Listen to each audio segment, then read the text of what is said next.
యాదమ్మా, ఈ తాయెత్తు నీ చేతికి కడతాను. ఎందుకు మేడం? నీ దగ్గరికి ఏ దెయ్యాలు భూతాలు రాకుండా ఉండడానికి.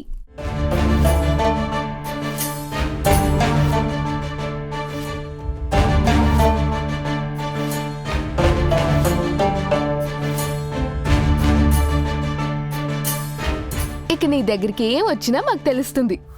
ఏంటి మేడం? అదే, ఏ దుష్ట శక్తి నీ దగ్గరికి రాదు అంటున్నాను. సరే సరే, వెళ్దామా? పదండి పదండి.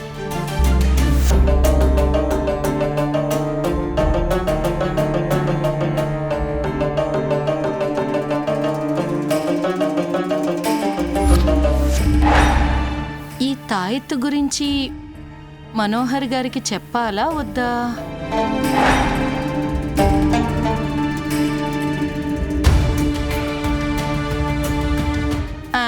ఇందులో చెప్పడానికే ఉంది, ఉట్టి తాయితే కదా.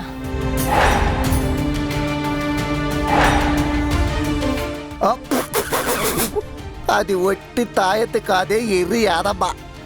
నువ్వు మనోహర్తో మాట్లాడే ప్రతి మాట మేము వినటానికి మిస్సమ్మ తాయెత్తులో ఒక మైక్రోఫోన్ సెట్ చేసింది.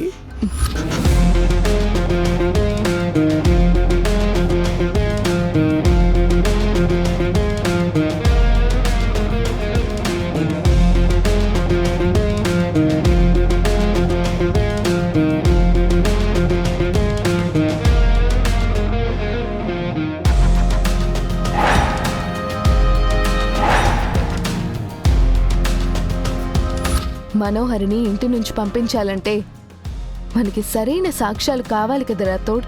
అందుకే కదా మిస్సమ్మ మనోహర్ గారి స్నేహితురాలైన యాదమ్మని ఎత్తికి మరీ ఇంటికి తీసుకొచ్చా. ఈ క్షణం నుంచి మనోహరి యాదమ్మ ఏం మాట్లాడుకున్నా మనం ఈ రిసీవర్ నుంచి వినొచ్చు. మనం వినొచ్చు, కావాలంటే సారు కూడా వినిపించవచ్చు. భలే ప్లాన్ చేసావు మిస్సమ్మ. నేను వల వేశాను రాథోడ్, ఇక చేపలు ఎప్పుడు పడతాయో చూడాలి. మీరేమిక్కడ చేపలు పడుతున్నారు? మా సార్ అక్కడ రణవీర్ అనే పెద్ద తిమింగలాన్ని పెట్టాడు. వాడెప్పుడు నోరు తెరుస్తాడో ఏంటో.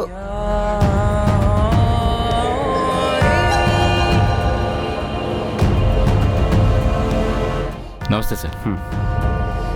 ఏంటి అర్జెంటుగా రమ్మన్నారు? రణవీర్ మీతో ఏదో మాట్లాడారంట సార్. మీతో తన వైఫ్ గురించి చెప్తాడంట.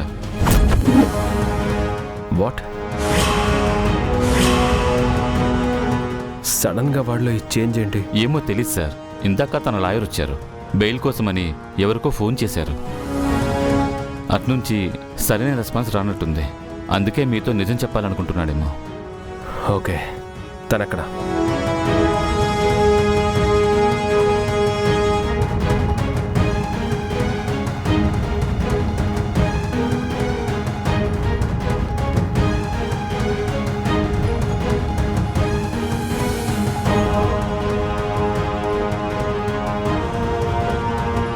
ఎలా ఉన్నావు రణవీర్?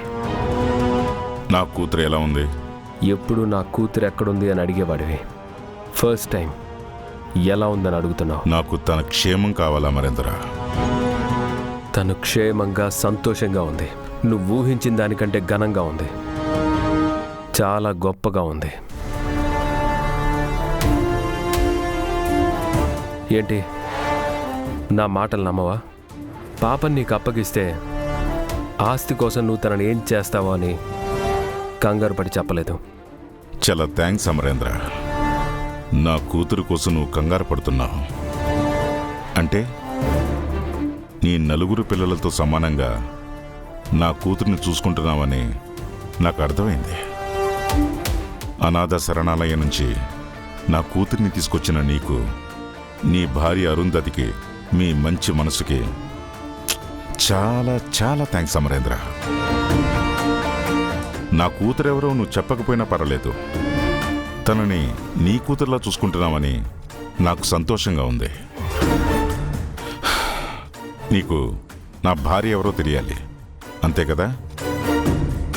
నువ్వు నాతో ఆ నిజం చెప్పించడానికి నువ్వు నన్ను మత్తులో ముంచక్కర్లేదు, ట్రూత్ సిరమ్ ఇంజెక్షన్ చేయించక్కర్లేదు, డాక్టర్స్ కౌన్సిలింగ్ కూడా అవసరం లేదు. నేను నిజం చెప్తాను, నా కూతురు కోసం చెప్తాను. చెప్పు రణవీర్. ఎవరు నీ వైఫ్? తను నీకు బాగా తెలుసు. నాకు తెలిసిన మనిషా? అవును, నీకు బాగా పరిచయం ఉన్న వ్యక్తి. నువ్వు ప్రతిరోజు క్లోజ్గా చూస్తున్న వ్యక్తి.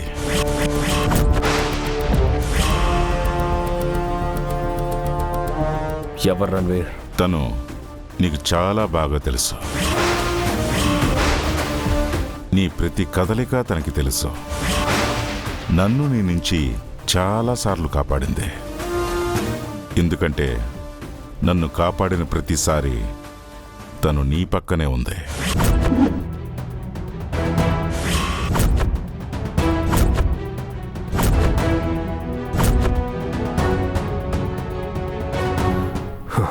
ఎవరు తను?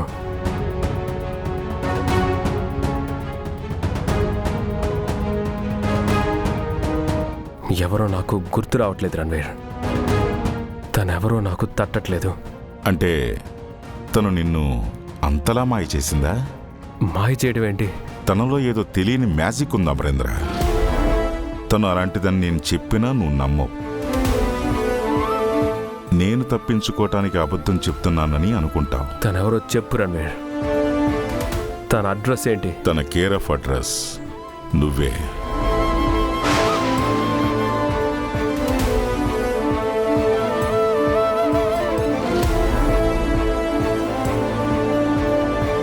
తన పేరేంటి చెప్పు. సారీ, నాకు ఆ పేరు పలకటానికి సిగ్గుగా ఉంది, అసహ్యంగా ఉంది. అదంటే నాకు ద్వేషం. నువ్వు తన పేరు అడ్రస్ చెప్పట్లేదు. తనెవరో నేను ఎలా తెలుసుకోవాలి? నువ్వే తన చిరునామా. తన పేరుతో నీకు పరిచయం ఉంది. తన గురించి నీకు తెలియాలంటే నువ్వు ఒక చోటుకు వెళ్ళాలి. ఎక్కడికి వెళ్ళాలి? మా పాపని ఎక్కడి నుంచి తీసుకొచ్చావో అక్కడికి వెళ్ళాలి. ఆ అనాథాశ్రమంలో వెళ్ళడుగు. నీ ఇన్వెస్టిగేషన్ అక్కడి నుంచి స్టార్ట్ చేయి. తనెవరో నీకు తెలిసిపోతుంది. తనెవరో నువ్వే చెప్పచ్చు కదా. చెప్పాను కదా, నేను చెప్తే నువ్వు నమ్మవు. నీ అంతట నువ్వే వెళ్ళి తెలుసుకో. ఒక్క నిమిషం అమ్మారు. ఒక ముఖ్యమైన విషయం. తను చూడ్డానికి సాదాసీదా ఆడదానిలా ఉంటుంది, కానీ చాలా ప్రమాదకరమైన ఆడది.